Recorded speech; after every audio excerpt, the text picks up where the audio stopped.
Hello welcome to chemistry. कैसे हैं आप? तो देखिए, इस पर्टिकुलर वीडियो में बात करेंगे एरोमेटिक बेसिस के बारे में ना। इससे पहले हम लोगों ने एलिफेटिक बेसिस के बारे में पढ़ा था एंड स्पेशली हमने अमाइंस की बात करी थी।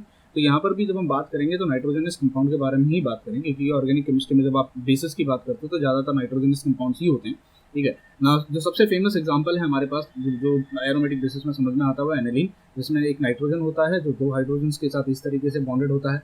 उसके पास एक लोन पेयर ऑफ इलेक्ट्रॉन होता है और नीचे इस तरीके से उसके पास, आप इसको बेंजीन रिंग कहो या आप इसको फिनाइल रिंग कहो, इस तरीके से अटैच होती है ना। यहाँ पे जो लोन पेयर ऑफ इलेक्ट्रॉन है ये डोनेट करता है नाइट्रोजन, और कितने आसानी से ये अपने लोन पेयर ऑफ इलेक्ट्रॉन को डोनेट कर पाता है उससे डिसाइड होता है कि वो कितना स्ट्रॉन्ग बेस होगा या कितना कमजोर बेस होगा ना। लास्ट वीडियो में आपने देखा था कि अगर नाइट्रोजन है इस तरीके से, और नाइट्रोजन के साथ अगर मान लीजिए यहाँ पे एक ऐसा ग्रुप अटैच हो जाता है हाइड्रोजन की जगह, जो कि इंडक्टिव प्लस इंडक्टिव इफेक्ट दिखाएगा, जैसे मिथाइल ग्रुप जब अटैच होता है तो इससे इलेक्ट्रॉन डेंसिटी नाइट्रोजन पे बढ़ती है।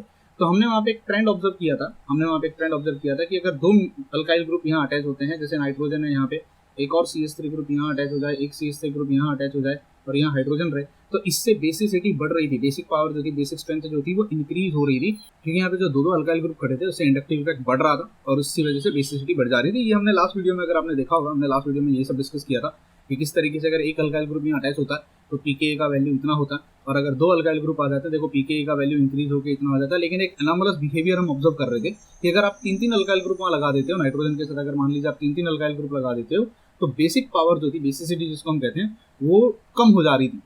इसका रीजन हमने पढ़ा था कि इसका रीजन स्टेरिक हिंड्रेंस हो सकता है, या एक तरीके से आप कह सकते हो कि यहाँ पे क्राउडिंग हो जाती है, बल्कि ग्रुप यहाँ अटैच हो गया है तो जो इसका कटायन बनेगा H+ आयन एक्सेप्ट करने के बाद, हमने पढ़ा था सॉल्वेशन वगैरह एक मेन फैक्टर हो जाता है।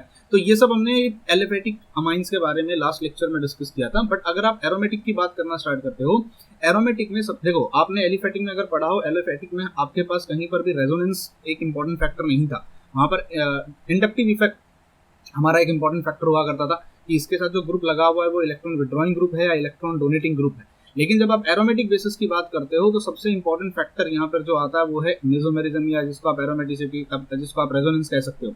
अनफॉर्चुनेटली आपका जो नाइट्रोजन है वो एक ऐसे कार्बन के साथ लगा हुआ है जो कि sp2 हाइब्रिडाइज है, या इससे ज्यादा बेटर तरीके से मैं कहूँ तो नाइट्रोजन एक ऐसे सिस्टम के साथ लगा हुआ है जो कि कॉन्जुगेटेड है, यानी जहाँ पे सिंगल डबल बॉन्ड का कॉन्जुगेशन प्रेजेंट है। इस वजह से नाइट्रोजन का जो लोन पेयर ऑफ इलेक्ट्रॉन है, अगर मैं इसको यहाँ से हटाऊं और इसको सिर्फ यहाँ पे H2 ऐसे लिख दूं, जो कि हम नॉर्मली ऑर्गेनिक में करते हैं, और यहाँ लोन पेयर ऑफ इलेक्ट्रॉन को डिनोट करूं, तो ये लोन पेयर ऑफ इलेक्ट्रॉन यहाँ मेसोमेरिज्म में जा सकता है। लोन पेयर ऑफ इलेक्ट्रॉन यहाँ से इस तरीके से नाइट्रोजन का इन्वॉल्व हो सकता है या इंटरेक्ट कर सकता है इस बेंजीन रिंग के साथ, जो कि नाइट्रोजन के नीचे लगी हुई है। तो मेरे पास जो कंपाउंड बनेगा वो हो जाएगा NH2, इस पे पॉजिटिव चार्ज आ जाएगा, यहाँ डबल बॉन्ड हो जाएगा इस तरीके से ऐसे, और ये जो पाई बॉन्ड था ये शिफ्ट होके यहाँ चला जाएगा, इस पर नेगेटिव चार्ज, यहाँ डबल बॉन्ड, यहाँ डबल बॉन्ड। सोचो अगर इस तरीके से अगर नाइट्रोजन का लोन पेयर ऑफ इलेक्ट्रॉन इस रिंग के साथ अगर इंटरेक्ट करने लग जाता है या रिंग के अंदर आ जाता है, डू यू थिंक वो नाइट्रोजन अब बेसिक रहा है क्या? उसके पास वो लोन पर उल्टा उसके ऊपर अब पॉजिटिव चार्ज आ चुका है। तो यही एक सबसे इंपॉर्टेंट डिफरेंस होता है जब आप एरोमेटिक बेसिस के बारे में पढ़ते हो और जब आप एलिफेटिक बेसिस के बारे में पढ़ते हो। सी एलिफेटिक बेसिस में नाइट्रोजन के साथ अल्काइल ग्रुप जब अटैच होता है CH3, वहां पे कोई रेजोनेंस नहीं होता। रेजोनेंस के बारे में हमने लास्ट वीडियो में पढ़ा था, लेकिन वो तब हम पढ़ रहे थे जब हमारे पास गुनिडाइन था, या जब रेजोनेंस के बारे में हम तब पढ़ रहे थे जब हमारे पास इमाइड ग्रुप हमारे पास प्रेजेंट था। ठीक है, यहाँ पे डबल हमने कार्बोनिल ग्रुप के बारे में पढ़ा था कि अगर दो कार्बोनिल ग्रुप NH के साथ नाइट्रोजन के साथ अटैच हैं, वहां रेजोनेंस आ सकता था। हम लोगों ने यहाँ पे पढ़ा था जब कार्बोनिल ग्रुप सिंगल अमाइड के बारे में जब हम पढ़ रहे थे। बाकी मोस्ट ऑफ द टाइम हम देख रहे थे इंडक्टिव इफेक्ट वहां पर सबसे इंपॉर्टेंट रोल प्ले करता था। इंडक्टिव इफेक्ट के साथ साथ वहां पे इंपॉर्टेंट रोल प्ले कौन करता था? सॉल्वेशन। तो कटायन आपका बनेगा उसका सॉल्वेशन कैसा हो रहा है। यहाँ पर जब आप एरोमेटिक की बात करते हो, मेसोमेरिज्म इंपॉर्टेंट फैक्टर है। सी अगर आप इसके और कॉन्जुगेटेड स्ट्रक्चर्स बनाओगे, रेजोनेटिंग स्ट्रक्चर बनाओगे, तो यहाँ डबल बॉन्ड हो जाएगा इस तरीके से। यहाँ पे अब ये अगर पाई बॉन्ड यहाँ शिफ्ट हो जाता है डबल बॉन्ड, तो यहाँ पर नेगेटिव चार्ज आ जाएगा, ये डबल बॉन्ड वहीं के वहीं रहेगा। नाइट्रोजन पे पॉजिटिव चार्ज प्रेजेंट है, माइंडेड क्योंकि lone pair of electron involve हुआ है। अगर और आप एन स्ट्रक्चर बनाते हो, यहाँ डबल बॉन्ड आ जाएगा इस तरीके से। यहाँ पे अब अगर मान लीजिए ये यहाँ शिफ्ट हो जाए तो डबल बॉन्डेड यहाँ पर आप देखो नेगेटिव चार्ज डेवलप हो जाता है। I hope you got this point. ठीक है, और अब ये मान लीजिए डबल बॉन्ड अगर यहाँ शिफ्ट हो जाए, देखो मैं उल्टा बना रहा हूँ थोड़ा सा, आई होप आपको समझ में आ रहा होगा कि वो जो नेगेटिव चार्ज है बेसिकली वो माइग्रेट होता है यहाँ पे, और ये इस तरीके से माइग्रेट हो जाता है। ये नेगेटिव चार्ज यहाँ माइग्रेट होगा तो ये बॉन्ड टूट के वहाँ चला जाएगा। अब अगर ये नेगेटिव चार्ज यहाँ आएगा तो बॉन्ड वापस चला जाएगा, मेरे पास फिर से NH2 बन जाएगा। यहाँ पे पॉजिटिव चार्ज, यहाँ पर आपका वापस से लोन पेयर ऑफ इलेक्ट्रॉन दो जो थे आपके नाइट्रोजन के वो रिटर्न आ जाते हैं। इस तरीके से आपके पास रेजोनेटिंग स्ट्रक्चर्स बनेंगे। तो हमको ये समझ में आ गया कि अगर आप एनिलीन की बात करते हो, एनिलीन का lone pair of electron resonance में इन्वॉल्व होता है, जिसकी वजह से उसकी बेसिक स्ट्रेंथ कंपैरेटिवली, अगर आप एक नॉर्मल अमाइन से कंपेयर करते हो, एक नॉर्मल अमाइन से या एलिफेटिक अमाइन से अगर आप उसे कंपेयर करते हो, तो कंपैरेटिवली उसकी जो स्ट्रेंथ होगी वो कंपैरेटिवली कम होती है। अगर मैं अमोनिया के साथ भी अगर उसको कंपेयर करूं, जो कि सबसे बेसिक कंपाउंड है नाइट्रोजन का, तो आपके अमाइन एनिलीन की बेसिसिटी इवन उससे भी कम पाई जाती है, क्योंकि नाइट्रोजन का यहाँ पे lone pair of electron easily available होता है, यहाँ पर lone pair of electron easily available नहीं होता है। सी नाइट्रोजन के बारे में जब हम बात करना स्टार्ट करते हैं एनिलीन के बारे में, तो we have to talk about few more compound. जैसे सबसे पहले हमें अमोनिया के बारे में, ये हमारा बेसिक रेफरेंस होता है जब भी हम पढ़ते हैं, क्योंकि सबसे पहला नाइट्रोजन कंपाउंड, सबसे सिंपलेस्ट नाइट्रोजन कंपाउंड हमारे पास अमोनिया होता है, जिसका पीके का वैल्यू 9.25 होता है।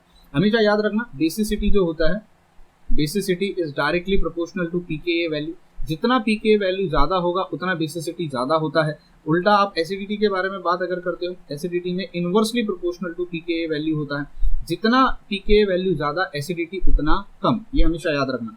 तो यहाँ पे अगर अमाइन का, अमोनिया का अगर बेसिसिटी देखो 9.25 पीके वैल्यू है, वहीं पे अगर एनिलीन का देखो तो 4.62 हो जाता है। देखो ट्रमेंडसली कम हो गया है, आप मैं रेदर कहूंगा हाफ से भी ज्यादा कम हो गया है। इसका रीजन क्या बता सकते हैं आप? यहाँ पे lone pair of electron easily available होता है डोनेट करने के लिए, लेकिन यहाँ पर वो रेजोनेंस में चला जाता है, मेसोमेरिज्म इफेक्ट दिखाता है, जिसकी वजह से वो लोन पेयर ऑफ इलेक्ट्रॉन जो नाइट्रोजन पे था वो अवेलेबल नहीं होता है किसी को डोनेट करने के लिए।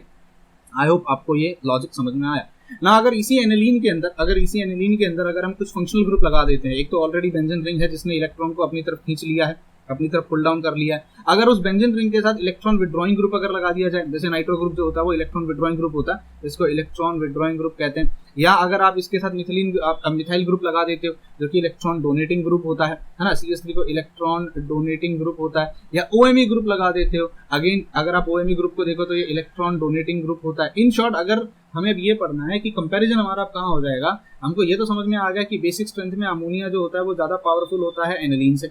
अब एनिलीन को हमें कंपेयर करना है इन लोगों के साथ ना। देखो सबसे पहले एक और बात, अगर आप एनिलीन को इसके करस्पॉन्ड मतलब इसका जो एनालॉजी होती है, करस्पॉन्डेंस, जो एरोमेटिक की जगह अगर नॉन सिंपल एक नॉर्मल कंपाउंड होता है एलिफेटिक, जैसे अमोनिया NH2 के साथ अगर एक साइक्लिक कंपाउंड होता है, या बेंजीन रिंग नहीं होती। आई होप आपको ये लॉजिक समझ में आ रहा है। आप जब भी ये पढ़ते हो, आप जब एनिलीन बनाते हो तो नीचे जो आपकी बेंजीन रिंग लगाई हुई है, ये नाइट्रोजन है, ये हाइड्रोजन है। यहाँ पे सारे कंपाउंड जो कार्बन होते हैं वो sp2 हाइब्रिडाइज होते हैं, क्योंकि यहाँ पे डबल बॉन्डेड सिस्टम बना हुआ है। इसी का अगर मैं एनालॉगस बनाऊं तो ये हो जाता है, ये हो गया हमारा एरोमेटिक, जिसमें कि हमारा कॉन्जुगेटेड सिस्टम आया हुआ है, जिसको हम अनसैचुरेटेड भी कहते हैं। कॉन्जुगेटेड सिस्टम मतलब अनसैचुरेटेड। अगर इसी का सैचुरेटेड सिस्टम बनाऊं, जिसमें सारे के सारे कार्बन जो होंगे वो sp3 हाइब्रिडाइज होंगे। देखो ये कार्बन आपका sp2 हाइब्रिडाइज्ड है, लेकिन यहाँ का ये कार्बन जो होगा वो आपका sp3 हाइब्रिडाइज होगा, क्योंकि जो कार्बन सिंगल बॉन्ड, यहाँ देखो कोई डबल बॉन्ड नहीं है इस सिस्टम में। इसका मतलब आप ऐसे समझ सकते हो, यहाँ पर जो कार्बन होगा, मैं इसको इस तरीके से लिखना पसंद करूंगा, यहाँ कार्बन ने एक बॉन्ड यहाँ बनाया है, यहाँ पे दो हाइड्रोजन लगे हुए हैं। यहाँ पर जो कार्बन प्रेजेंट होता है ना, यहाँ उसने दो बॉन्ड यहाँ बनाया है, एक यहाँ बनाया, सिर्फ एक ही हाइड्रोजन प्रेजेंट होता है, मतलब ये अल्कीन की तरह होता है। तो जो sp3 हाइब्रिडाइज कार्बन होता है ना, sp3 हाइब्रिडाइज कार्बन वो डायरेक्ट नाइट्रोजन के साथ लिंक्ड है। अब यहाँ एक और लॉजिक आप लगा सकते हो, क्या? अगर कंपैरिजन मुझे करना हो इसके बीच में, एनिलीन के बीच में, और यहाँ पे जो साइक्लिक कंपाउंड है जो कि नॉन एरोमेटिक है, नॉन एरोमेटिक भी नहीं कहूंगा, मतलब एक सैचुरेटेड कंपाउंड है, तो क्या फर्क समझ में आएगा? यहाँ पर आपका sp2 हाइब्रिड कार्बन था, यहाँ पर आपका sp3 हाइब्रिड कार्बन है। याद रखना, हमने एक लॉजिक पढ़ा था, जब इलेक्ट्रोनेगेटिविटी जो होती है, sp कार्बन सबसे ज्यादा इलेक्ट्रोनेगेटिव होता है, उससे थोड़ा कम होता है sp2 कार्बन, sp2,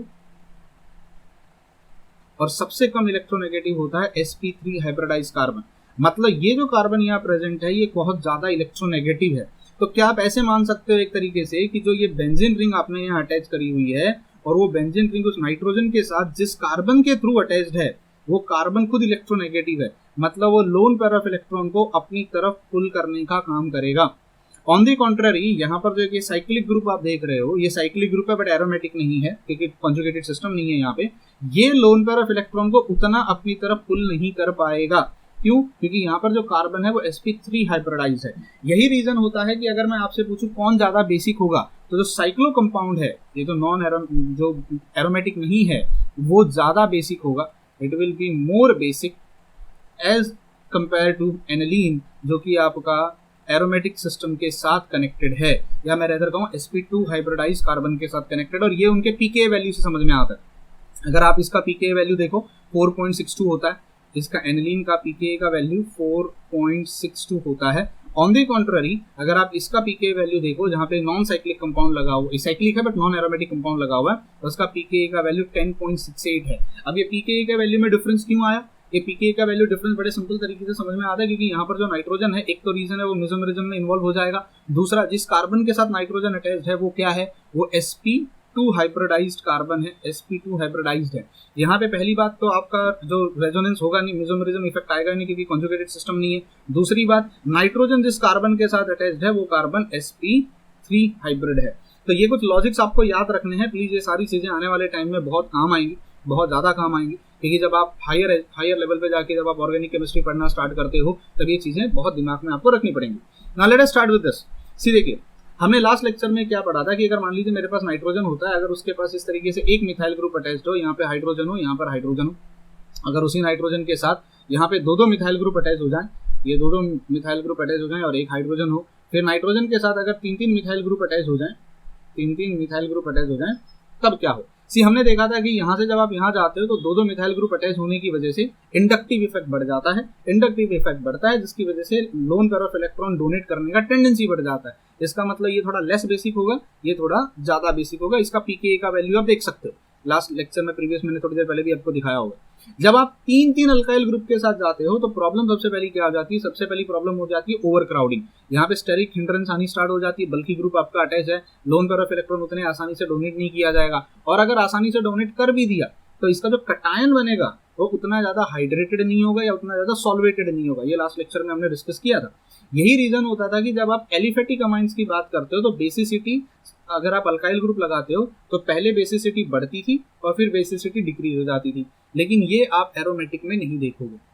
सी यहाँ पर लोन पेयर ऑफ इलेक्ट्रॉन जो है ये आपका कॉन्जुगेशन में जा सकता है इस बेंजीन रिंग के साथ, जो फिनाइल ग्रुप हमने यहाँ पे फिनाइल रिंग यहाँ पे जो अटैच कर रखी है बेंजीन रिंग, इसके साथ जा सकता है। अगर दो बेंजीन रिंग लगा देते हो, दो फिनाइल ग्रुप अगर आप यहाँ पे अटैच कर देते हो, सोचो वो कितना रेजोनेंस दिखा सकता है, वो यहाँ और यहाँ भी जा सकता है। अगर तीन फिनाइल ग्रुप लगाते हो सोचो वो यहाँ भी रेजोनेंस में, यहाँ भी मेसोमेरिज्म में, यहाँ पर भी मेसोमेरिज्म में जा सकता है। मतलब अगर नाइट्रोजन के साथ आप अगर बेंजीन रिंग को सब्स्टिट्यूट करना इंक्रीज करते हो, बेसिसिटी डिक्रीज हो जाती है और उनकी बेस पिछली वैल्यू में पता चलती है। इसका वैल्यू 4.62 होता है, जब दो फिनाइल ग्रुप अटैच हो जाती है 0.8 हो जाता है, मतलब ऑलमोस्ट 4 टाइम्स डिक्रीज हो जाता है। और यहाँ पे it is not a base.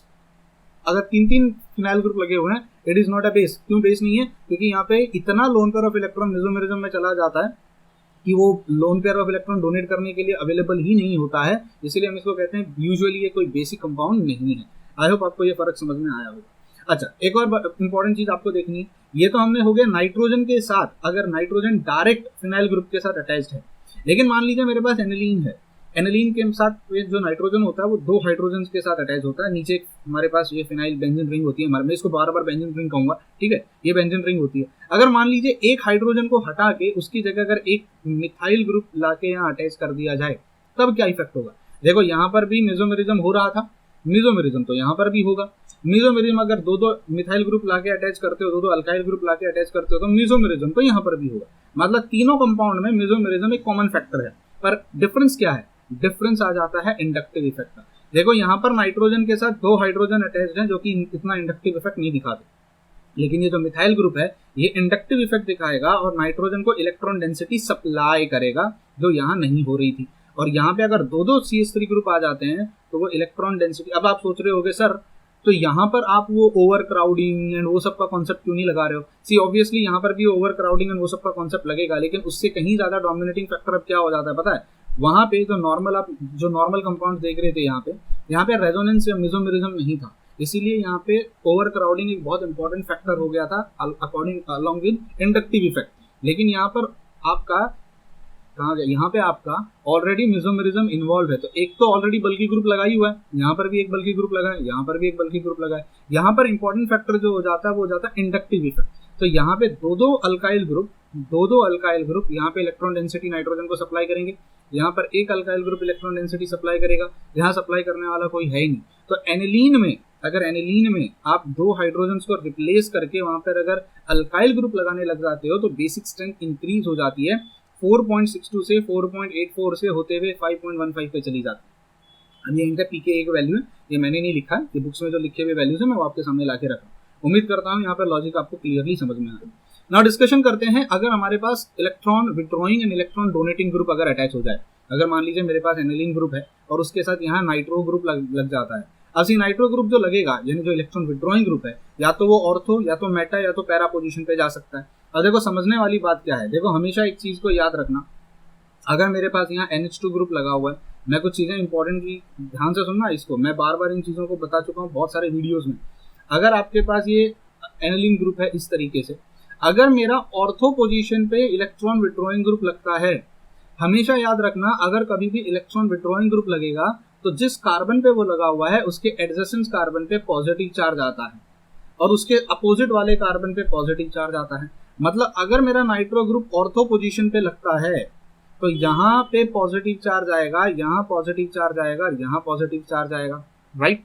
अच्छा, अगर वो मेटा पोजीशन, अगर वो पैरा पोजीशन पे लगेगा तो यहाँ पे पॉजिटिव चार्ज आएगा, यहाँ उसके एडजेसेंट कार्बन पे, और अपोजिट वाले कार्बन पे पॉजिटिव चार्ज आएगा। ये पॉजिटिव चार्ज क्यों आता है? क्योंकि बिकॉज ऑफ रेजोनेटिंग स्ट्रक्चर्स। अगर आप इसके रेजोनेटिंग स्ट्रक्चर्स बनाओगे नाइट्रो ग्रुप के साथ जब अटैच होता है, मैंने प्रीवियस वीडियोस में काफी सारे बार ये चीज बताई है। अगर आपको नहीं समझ में आता तो मैं डेडिकेटेड एक वीडियो बना दूंगा जहाँ पे मैं आपको एक्सप्लेन करके दे दूंगा कि कैसे इसको हम कहते हैं directing groups, Meta and ortho and para directing group and Meta directing group के बारे में अलग से एक वीडियो बना दूंगा। शायद इसके बाद ही आपको वो वीडियो मिल जाएगा, आप आराम से उसको देख लेना। इवन मैंने प्रीवियस वीडियोस में भी ये सारी चीजें डिस्कस करी हैं कि कैसे पॉजिटिव चार्ज डेवलप होता है और कैसे नेगेटिव चार्ज डेवलप होता है। तो अगर इलेक्ट्रॉन डोनेटिंग ग्रुप है, ये इलेक्ट्रॉन विड्रॉइंग ग्रुप अगर अटैच है तो एडजेसेंट कार्बन पे पॉजिटिव आएगा और सामने वाले कार्बन पे पॉजिटिव आएगा।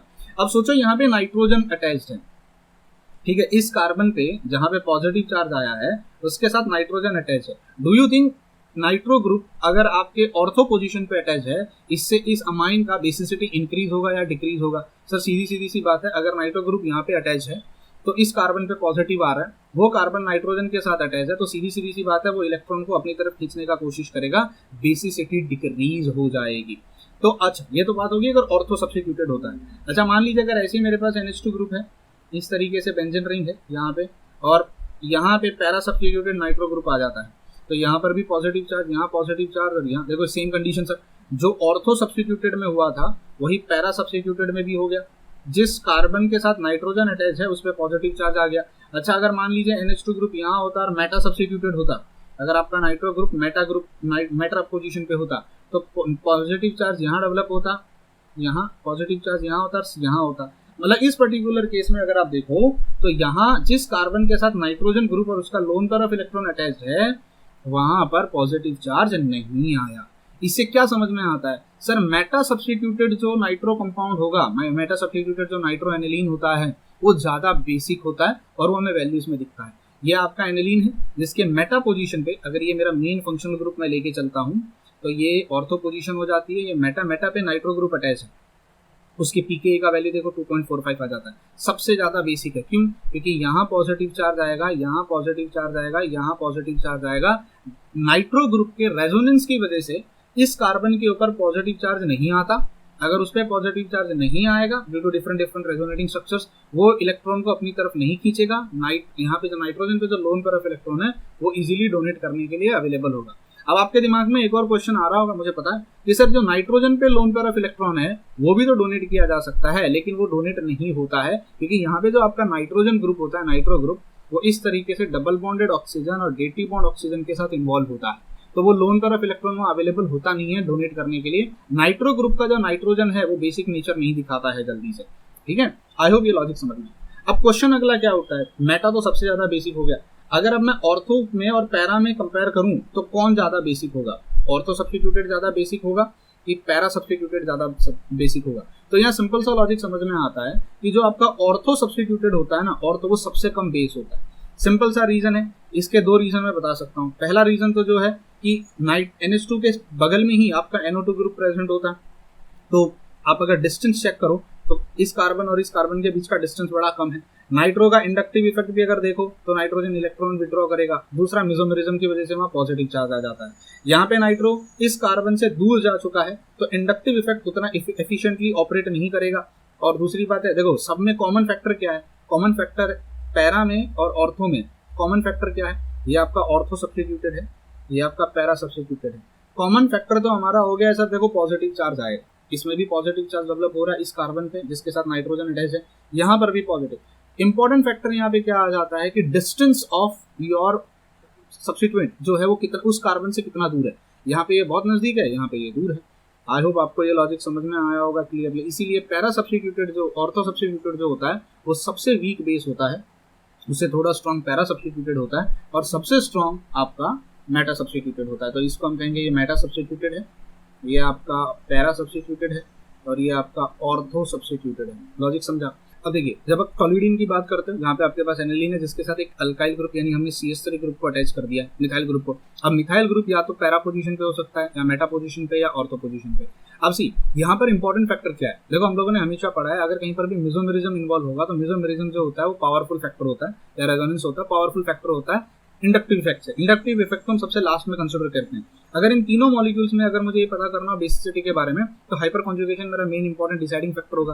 देखो यहाँ पर भी हाइपर कॉन्जुगेशन है, आई मीन मेसोमेरिज्म है, यहाँ पर भी मेसोमेरिज्म है, और यहाँ पर भी मेसोमेरिज्म है। अब यहाँ ना एक इंपॉर्टेंट चीज क्या आ जाती है पता है, अगर आप ऑर्थो सब्स्टिट्यूएंट को देखते हो, if you look at ortho substituent, ये कुछ नहीं करेगा। यहाँ मेसोमेरिज्म देखो, नाइट्रो में और इनमें फर्क क्या है, नाइट्रो ग्रुप खुद पॉजिटिव या नेगेटिव चार्ज प्रोड्यूस कर रहा था, इसका मेसोमेरिक इफेक्ट बहुत पावरफुल था। यहाँ पे अगर आप CH3 ग्रुप को देखो, CH3 ग्रुप का एक्सेस कोई मेसोमेरिज्म इफेक्ट होता नहीं है। यहाँ नाइट्रो ग्रुप इस कार्बन पे पॉजिटिव पॉजिटिव और पॉजिटिव प्रोड्यूस कर रहा था। हम CH3 ग्रुप के केस में ऐसा नहीं कह सकते, इवन दो हाइपर कॉन्जुगेशन यहाँ पे पॉसिबल है। हम कह सकते हैं भैया देखो हाइपर कॉन्जुगेशन हो सकता है, बट वो hyper conjugation of methyl group उतना पावरफुल नहीं होगा जितना यहाँ पे NH2 ग्रुप का रेजोनेंस इफेक्ट इन्वॉल्व है। तो मैं यूं मान के चल सकता हूँ कि यहाँ पर mesomeric stabilisation is more dominating factor, यहाँ पे वो ज्यादा डोमिनेटिंग फैक्टर होगा। अगर CH3 ग्रुप ऑर्थो पोजीशन पे अटैच होता है, सबसे पहली प्रॉब्लम यहाँ पे क्या आ जाती है, देखो भाई, जिसको हम ऑर्थो इफेक्ट भी कहते हैं। आप लोगों ने अगर पढ़ा होगा कि ये जो आपका कार्बन है ये sp3 हाइब्रिडाइज है, इसकी ज्योमेट्री जो होती है वो इस तरीके से होती है टेट्राहेड्रल, जिससे कि आपके इसके इस नाइट्रोजन पे इफेक्ट पड़ेगा। अगर इसका इस नाइट्रोजन पे इफेक्ट पड़ेगा, सीधी सी बात है, स्टेरिक इनिबिशन हो जाएगा। आने वाला जो H+ आयन है, जो आने वाला H+ आयन है वो इतनी easily lone pair of electron को एक्सेप्ट नहीं कर पाएगा। ये मिथाइल ग्रुप जो है वो रिपल्शन क्रिएट करेगा, इसीलिए इसकी बेसिक स्ट्रेंथ जो होती है कंपैरेटिवली कम हो जाती है। इसको स्टेरिक इनिबिशन ऑफ प्रोटोनेशन हम कहते हैं, कि यहाँ पर आपका प्रोटोनेशन उतने इजीली हो नहीं पाता है जितने इजीली होना चाहिए, क्योंकि ये जो मिथाइल ग्रुप यहाँ पे, अल्काइल ग्रुप यहाँ पे जो प्रेजेंट है वो स्टेरिक इनिबिशन प्रोड्यूस करता है। जैसे ही वो मिथाइल ग्रुप मेटा पोजीशन पे जाता है, स्टेरिक इनिबिशन थोड़ा सा कम हो जाता है, और अगर वो पैरा पोजीशन पे चला जाता है, स्टेरिक इनिबिशन सबसे कम हो जाता है। ये कारण याद रखना, यहाँ पर हमने जो लॉजिक लगाया, यहाँ जो लॉजिक लगाया, सबसे पहले हमने यहाँ पर लॉजिक लगाया मेसोमेरिज्म का। मेसोमेरिज्म कि भैया देखो कौन सा ग्रुप मेसोमेरिक इफेक्ट प्रोड्यूस करता है, और उस मेसोमेरिज्म की वजह से इस नाइट्रोजन के साथ अटैच कार्बन पे कौन सा चार्ज आता है। तो जहां पर चार्ज नहीं आ रहा था वो सबसे ज्यादा बेसिक, और जहां पर उस कार्बन पे पॉजिटिव चार्ज आ रहा था वो कम बेसिक। उसमें भी फिर हमने लॉजिक क्या लगाया कि वो नाइट्रो ग्रुप का पोजीशन कहां पर है। देखो मेसोमेरिज्म हो गया। अब इंडक्टिव इफेक्ट, अब ये नाइट्रो ग्रुप थोड़ा दूर है, इससे काफी दूर है, तो ये ज्यादा बेसिक होगा, ये इससे काफी कम है तो ये सबसे कम बेसिक होगा, वेरी वीक वे। यहाँ पर हम जो लॉजिक लगा रहे हैं वो क्या लगा रहे हैं, देखो यहाँ पर CH3 ग्रुप एक्सेस कोई पॉजिटिव नेगेटिव चार्ज प्रोड्यूस करने वाला है नहीं, तो हमारे पास सिंपल सा फंडा, हमारे पास यहाँ पे क्या बचेगा, ये CH3 ग्रुप अमोनिया के नाइट्रोजन के सबसे करीब है, लेकिन वो स्टेरिक इनिबिशन। अगर नॉर्मली ऑब्जर्व करो तो अगर आप सिर्फ इंडक्टिव इफेक्ट को देखो तो ये सबसे ज्यादा बेसिक होना चाहिए। क्यों सबसे ज्यादा बेसिक होना चाहिए, क्योंकि वो इस कार्बन के सबसे करीब है, तो वो इंडक्टिव इफेक्ट प्रोड्यूस करेगा। इंडक्टिव इफेक्ट प्रोड्यूस करेगा जिससे यहाँ इलेक्ट्रॉन डेंसिटी बढ़ेगी, इलेक्ट्रॉन डेंसिटी यहाँ बढ़ेगी और बेस को H+ आयन को एक्सेप्ट करने का टेंडेंसी बढ़ेगा। लेकिन ये उल्टा हो रहा है। उल्टा इसलिए हो जाता है, अनफॉर्चुनेटली उसी अच्छी चीज के साथ एक बुरी चीज छुपी होती है। इवन तो ये CH3 ग्रुप इंडक्टिव इफेक्ट दिखा रहा है, लेकिन ड्यू टू इट्स ज्योमेट्री, उसकी जो ज्योमेट्री है वो टेट्राहेड्रल शेप होने की वजह से वो यहाँ पर रिपल्शन क्रिएट करता है, एक तरीके से प्रोटेक्टिंग लेयर बना लेता है, जिससे कि H+ आयन उतने आसानी से आ नहीं सकता। मतलब एक तरफ तो मैं तुम्हें इलेक्ट्रॉन डेंसिटी दे रहा हूँ, तुमको ये कह रहा हूँ जाओ हाइड्रोजन को बुलाओ, दूसरी तरफ मैं खुद हाइड्रोजन को डराने की कोशिश कर रहा हूँ, this is called steric inhibition. तो यहाँ पर जो मेन फैक्टर हमारा हो जाता है वो स्टेरिक इनहिबिशन हो जाता है। इसकी सबसे कम बेसिक पावर होगी, इसकी थोड़ी बढ़ जाती है, इसकी सबसे ज्यादा बढ़ जाती है, इवन दो मेसोमेरिक स्टेबलाइजेशन यहाँ पर भी इंपॉर्टेंट फैक्टर है। आई होप आपको ये टॉलोइडीन का लॉजिक समझ में आए। अगर यहीं पे ऑन दी कॉन्ट्ररी OMe, जिसको हम OMe ग्रुप कहते हैं, बहुत बार बुक्स में देखो OMe का मतलब था मिथाइल ग्रुप, यानी oxygen lone pair of electron के साथ अगर CH3 ग्रुप इन्वॉल्व हो। देखो अगर डायरेक्ट CH3 ग्रुप लगता है, अगर एक बेंजीन रिंग है इस तरीके से, मान लीजिए NH2 ग्रुप है यहाँ पे ऐसे, अगर डायरेक्ट CH3 ग्रुप लगता है तो क्या फर्क पड़ता है, और अगर NH2 है और यहाँ पे इस तरीके से ये बेंजीन रिंग है और अगर OMe ग्रुप OCH3 ग्रुप लगता है तो क्या फर्क पड़ता है। देखो बहुत फर्क है दोनों में। सबसे पहला फर्क ये है कि यहाँ पे जो कार्बन है वो टेट्राहेड्रल है, यानी ये जो कार्बन है वो sp3 हाइब्रिडाइज्ड है। पहली बात, यहाँ पर भी आपका ऑक्सीजन sp3 हाइब्रिडाइज्ड है, लेकिन अनफॉर्चुनेटली इसके पास वो रिपल्सिव, इसका जो लोन पेयर ऑफ इलेक्ट्रॉन है वो दो यहाँ पे प्रेजेंट है, जो यहाँ पर इलेक्ट्रॉन डेंसिटी सप्लाई करेगा, यानी यहाँ पर वो क्या कर सकता है, मेसोमेरिज्म दिखा सकता है। यहाँ पर आपका CH3 ग्रुप कोई मेसोमेरिक इफेक्ट नहीं दिखा रहा था, CH3 ग्रुप HH कोई मेसोमेरिक इफेक्ट नहीं दिखा रहा था, मेसोमेरिज्म सिर्फ नाइट्रोजन से हो रहा था, लोन पेयर ऑफ इलेक्ट्रॉन अंदर की तरफ इन्वॉल्व हो जा रहे थे। तो यहाँ पर हमने सिर्फ इंडक्टिव इफेक्ट को देखा CH3 का, और इंडक्टिव इफेक्ट देखोगे तो डिस्टेंस मैटर करता है। डिस्टेंस में भी हमको समझ में आया कि अगर करीब होगा तो स्टेरिक इनहिबिशन आ जाती है, फिर हमको उल्टा देखना पड़े, जो जितना ज्यादा दूर होगा उतना अच्छा है ना। यहाँ पर केस उल्टा हो जाएगा। अगर OMe ग्रुप अटैच है तो ये जो ऑक्सीजन आपका है जिसके पास दो लोन पेयर ऑफ इलेक्ट्रॉन है वो यहाँ पर मेसोमेरिज्म में इन्वॉल्व होगा, और जब मेसोमेरिज्म यानी lone pair of electron ring के अंदर आते हैं तो नेगेटिव चार्ज डेवलप होता है, और अगर lone pair of electron ring से बाहर जाते हैं इसका मतलब वहां पर क्या होता है, पॉजिटिव चार्ज। देखो नाइट्रो में और इसमें यही फर्क है, नाइट्रो ग्रुप जो होता है वो इलेक्ट्रॉन डेंसिटी को अपनी तरफ खींचता है, इसीलिए यहाँ पॉजिटिव चार्ज डेवलप होता है, और OMe ग्रुप इलेक्ट्रॉन डेंसिटी को अंदर देता है क्योंकि उसके पास लोन पेयर ऑफ इलेक्ट्रॉन है, वो अंदर सप्लाई करेगा, तो यहाँ पर नेगेटिव चार्ज डेवलप होगा। रूल वही होगा, रूल सेम होगा। अगर OMe ग्रुप अगर मान लीजिए मेटा पोजीशन पे है तो यहाँ पर नेगेटिव, यहाँ पर नेगेटिव और यहाँ पर नेगेटिव आएगा। अगर OMe ग्रुप यहाँ पे है अटैच है तो यहाँ पे नेगेटिव, यहाँ पे नेगेटिव और यहाँ पे नेगेटिव आएगा। अगर OMe ग्रुप पैरा पे अटैच है तो नेगेटिव, नेगेटिव और यहाँ नेगेटिव आएगा। अब देखो अगर नाइट्रोजन के साथ, देखो ऐसे समझते हैं, अगर ये NH2 ग्रुप है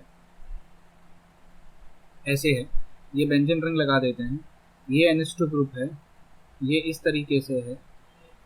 अब देखो समझना, सिंपल लॉजिक समझना, अगर इस नाइट्रोजन के ऊपर पॉजिटिव चार्ज आएगा बेसिसिटी कम होती है, और अगर इस नाइट्रोजन के ऊपर नेगेटिव चार्ज आएगा बेसिसिटी बढ़ती है।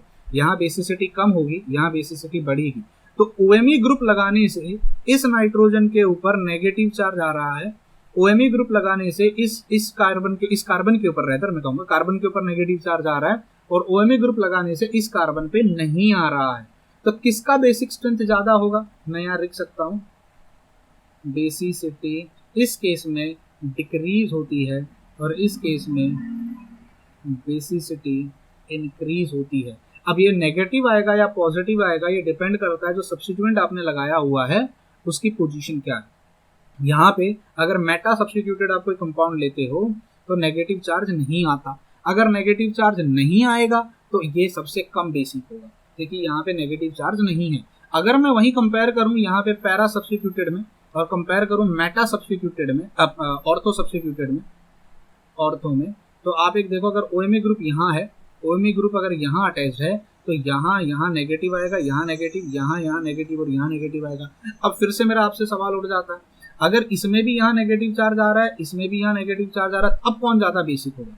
क्योंकि ये देखो ये करीब है, बहुत करीब है, ये तो काफी दूर है, तो क्या अब डिस्टेंस मैटर करता है? अब स्टेरिक इनहिबिशन का मैटर आ जाता है। देखो ये वाला ऑक्सीजन जो यहाँ लगा हुआ है ये भी तो sp3 हाइब्रिड है, जैसे इसमें हम बोल रहे थे, देखो ये जो कार्बन है ये sp3 हाइब्रिड है, तो अगर ये sp3 hybrid carbon ortho position पे लगता है तो इनहिबिशन प्रोड्यूस करता है। स्टेरिक का मतलब है स्पेस में रिपल्शन क्रिएट करना, जिसकी वजह से आने वाला ग्रुप नाइट्रोजन के पास खुश होकर आ नहीं पाता है, समझ में आया? तो डोंट यू फील अगर OMe ग्रुप यहाँ लगा हुआ है और उसका जो ऑक्सीजन है वो भी sp3 हाइब्रिडाइज है, तो डोंट यू फील इवन तो वो नेगेटिव चार्ज प्रोड्यूस कर रहा है यहाँ पे ड्यू टू मेसोमेरिज्म या रेजोनेटिंग स्ट्रक्चर्स की वजह से, बट वो एक इनहिबिशन भी तो प्रोड्यूस करेगा, तो स्टेरिक इनहिबिशन का इफेक्ट यहाँ पर भी आएगा। अगर वो स्टेरिक इनहिबिशन प्रोड्यूस करेगा तो क्या H प्लस आयन यहाँ पे और H प्लस आयन यहाँ पे, मुझे बताइए, देखो दोनों केसेस में नेगेटिव चार्ज डेवलप हो रहा है उस कार्बन पे जिसके साथ नाइट्रोजन अटैच है, तो बेसिसिटी बढ़ जाएगी। तो किसकी ज्यादा बढ़ेगी, इसकी बढ़ेगी कि इसकी बढ़ेगी? देखो सर ये करीब है, अब ये इसकी बेसिक स्ट्रेंथ बढ़ा रहा है लेकिन आने वाले हाइड्रोजन को डराएगा भी। बेसिक स्ट्रेंथ बढ़ा रहा है और आने वाले हाइड्रोजन को डराएगा भी, तो इनडायरेक्टली मैं कह सकता हूँ ये कम बेसिक होगा और ये मेरा ज्यादा बेसिक होगा। देखो मैंने नीचे ना यहाँ पे बहुत कुछ लाइंस में लिख दिया है, आप आराम से बैठ के इसको रीड कर लेना। मैंने यहाँ पे बहुत कुछ लिखा हुआ है, पॉज कर लो, चाहिए तो स्क्रीनशॉट ले लो, आराम से बैठ के पढ़ लो। मैंने सब ये ऑब्वियसली मैंने टाइप नहीं किया, गूगल से निकाला हुआ है, आप आराम से इनको बैठ के देख लेना, एक्सप्लेनेशन मैंने आपको दे दिया।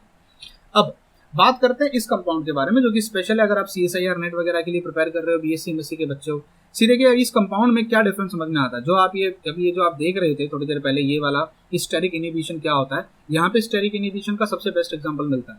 देखो यहाँ पर जो आपका नाइट्रो, अगर मान लीजिए मेरे पास इस तरीके से नाइट्रोजन है जिसके साथ दो मिथाइल ग्रुप, मतलब हाईली कॉम्प्लिकेटेड कॉन्सेप्ट लेते, NH2 होना चाहिए था, हाइड्रोजन को हटा दो, वहां पे मिथाइल ग्रुप लाके अटैच कर दो, ठीक है। अब ये टेट्राहेड्रल होते हैं, sp3 है, ये sp3 है, ये भी sp3 है।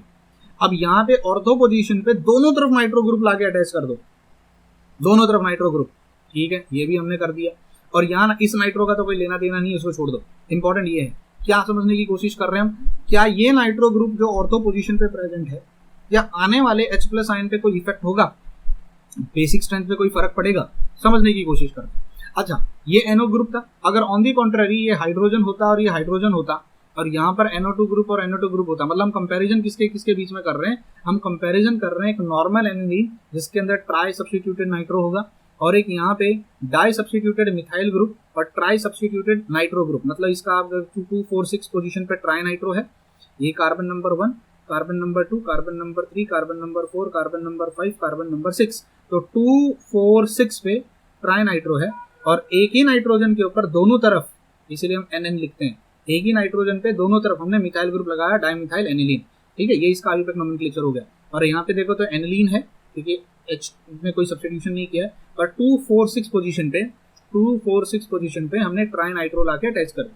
अब मुझे बताओ अगर बेसिसिटी की बात करो कौन ज्यादा बेसिक होगा। देखो नॉर्मल इंसान देख के भी लॉजिक लगा सकता है, यहाँ पे दो मिथाइल ग्रुप अटैच हैं, तो दो मिथाइल ग्रुप अटैच होने की वजह से बेसिक स्ट्रेंथ बढ़ेगा।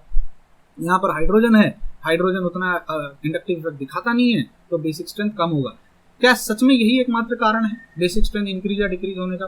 सी अगर आप एक्चुअली देखो यहाँ पे स्टेरिक इंटरेक्शन सबसे ज्यादा इंपॉर्टेंट लॉजिक है यहाँ पे। सी ये ना आपका एक बल्की ग्रुप है, ये आपका एक बल्की ग्रुप है, दोनों के बीच में इंटरेक्शन होगा, ये बल्की ग्रुप है और ये बल्की ग्रुप है, दोनों के बीच में इंटरेक्शन होगा, जिसकी वजह से इस नाइट्रोजन की जो ओरिएंटेशन है, इस नाइट्रोजन की जो ओरिएंटेशन है वो बदल जाएगी। अभी इसको लॉजिक को एक्सप्लेन ऐसे करता हूँ। देखिए जो आपका नाइट्रोजन यहाँ प्रेजेंट है वो इस तरीके से बेंजीन रिंग के साथ, यहाँ पर एक लोन पेयर ऑफ इलेक्ट्रॉन होते हैं, यहाँ पर लोन पेयर ऑफ इलेक्ट्रॉन होते हैं इस तरीके से। तो देखिए यहाँ पे जो लोन पेयर ऑफ इलेक्ट्रॉन होता है उसको आप इस तरीके से ड्रॉ कर सकते हो, ये लोन पेयर ऑफ इलेक्ट्रॉन है। यहाँ पर मान लीजिए आपके पास CH3 ग्रुप अटैच है, यहाँ पर आपके पास CH3 ग्रुप अटैच है, ठीक है। ये CH3 ग्रुप है जो कि बल्की होता है, खुद अपने आप में वो बल्की ग्रुप होता है।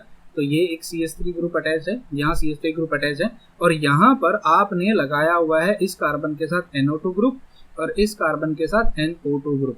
सीधे को प्रॉब्लम कहाँ से स्टार्ट हो जाती है, ये आप लोन पेयर ऑफ इलेक्ट्रॉन अगर देखो, और ये मतलब ये तो अनहाइब्रिडाइज इलेक्ट्रॉन होते हैं sp2 कार्बन के, और ये अगर आप लोन पेयर ऑफ इलेक्ट्रॉन देखो, they are parallel to each other almost ना। इसकी वजह से यहाँ पर मेसोमेरिज्म हो रहा था, ये इसमें इन्वॉल्व हो जाएगा डबल बॉन्ड। तो ये यहाँ पे जो डबल बॉन्डेड सिस्टम था, देखो इस तरीके से डबल बॉन्ड बनता है ना, ऐसे ये इस तरीके से ऐसे डबल बॉन्ड होता है।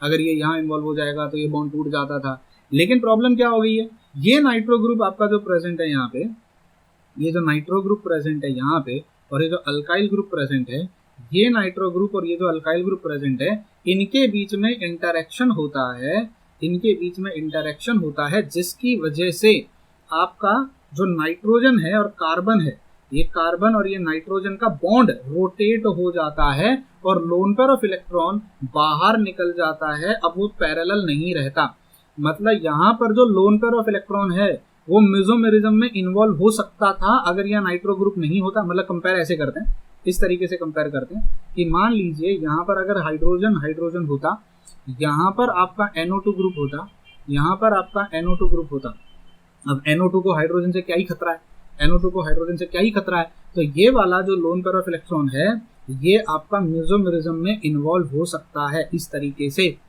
लेकिन अगर यहाँ पर NO2 ग्रुप इन्वॉल्व हो जाए, यहाँ NO2 ग्रुप लग जाए, यहाँ CH3 ग्रुप लग जाए, यहाँ CH3 ग्रुप लग जाए, तो जो लोन पेयर ऑफ इलेक्ट्रॉन यहाँ होना चाहिए था उसमें कार्बन नाइट्रोजन रोटेट हो जाते हैं और अब CH3 ग्रुप जो होगा वो इस तरीके से ऊपर चला जाएगा ऐसे, यहाँ इस तरीके से। मैं ये डायग्राम थोड़ा रफ बना रहा हूँ। और लोन पेयर ऑफ इलेक्ट्रॉन जो होगा वो पैरेलल नहीं रहेगा, ध्यान से सुनना, अब वो पैरेलल नहीं रहेगा। किसके? अनहाइब्रिडाइज्ड ऑर्बिटल्स जो होती हैं यहाँ पे, जिसके साथ वो मेसोमेरिज्म दिखाता है, कार्बन के अनहाइब्रिडाइज्ड ऑर्बिटल्स का और नाइट्रोजन के लोन पेयर ऑफ इलेक्ट्रॉन्स का इंटरेक्शन होता है। ये देखो, ये डबल बॉन्ड, ये डबल बॉन्ड, ये डबल बॉन्ड यहाँ पे। अब ये पैरेलल नहीं है, ऑलमोस्ट आप एक तरीके से समझ सकते, परपेंडिकुलर हो गया है। अब ये यहाँ पर इन्वॉल्व होगा क्या, क्योंकि ये इस बॉन्ड एक्सेस से रोटेट हो गया है, कार्बन नाइट्रोजन का बॉन्ड रोटेट हो चुका है।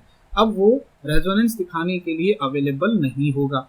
अगर वो रेजोनेंस में नहीं इन्वॉल्व होगा मतलब ये इजीली अवेलेबल होगा H+ के लिए। ये रेजोनेंस में इन्वॉल्व है मतलब ये इजीली अवेलेबल नहीं होगा H+ के लिए। तो अगर मान लीजिए nitro di substitute, tri substitute, यहाँ पर भी नाइट्रो ग्रुप है, पर इस नाइट्रो ग्रुप से अपने को कोई लेना देना नहीं है क्योंकि वो इतना स्टेरिक हिंड्रेंस में इन्वॉल्व नहीं है। दो नाइट्रो अगर है 2 पे और 6 पे, अगर सिर्फ एनिलीन ग्रुप है, H यहाँ पे हाइड्रोजन, यहाँ हाइड्रोजन है, तो इंटरेक्शन कुछ नहीं होगा। नाइट्रोजन का जो लोन पेयर ऑफ इलेक्ट्रॉन है वो इन्वॉल्व होगा रेजोनेंस में, अवेलेबल कम होगा, मैं कह सकता हूँ लेस बेसिक होगा। ऑन दी कॉन्ट्ररी, अगर यहाँ पे नाइट्रो ग्रुप है, यहाँ मिथाइल ग्रुप अगर होता तो इंटरेक्शन होता, कार्बन नाइट्रोजन का बॉन्ड रोटेट हो जाता इस तरीके से, रोटेट होके आपका लोन पेयर ऑफ इलेक्ट्रॉन अब पैरेलल नहीं होता।